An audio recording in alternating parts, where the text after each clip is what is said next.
நான் போன வீடியோவில் சொன்ன மாதிரி இந்த நெல்லை மாஞ்சோலை அது தேயிலை தோட்ட தொழிலாளர்கள் பற்றி பேசினேன் இல்லையா? அது அரசாங்கம் எடுத்துக்கிட்டோம் 2028 தான் முடிய போகுது. அது வேறு விஷயம். இவங்க என்ன பண்ணுறாங்க தெரியல தமிழ்நாடு கவர்மெண்ட்டு. பட் அதை வச்சுங்கிறப்ப எந்த கம்பெனி ப்ரைவேட்டில் வச்சுக்கிறான்றீங்க இல்லையா? அவங்களுக்கு நீங்கள் சொல்லுங்கள், அவங்களுக்கு ஆர்டர்ஸ் போடுங்க.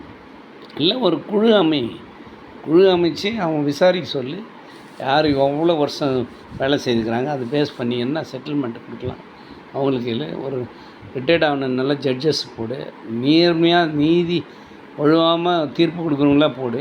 அப்போ எவ்வளோ கொடுக்கலாம்? காலை எடுக்கிட்டான், அரைப்பா இருக்கட்டும், தேயிலை பறிக்கிட்டான், சாதாரண அன்ஸ்கில்டு லேபர் தான் ஒத்துக்கிறான்.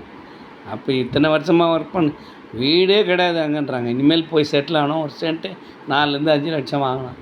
1 லட்சத்துக்கு 3 லட்சம் வரையும் தான் கொடுப்பாங்களாம் அதிகபட்சம். எல்லாம் கேட்கும்போதே மனசு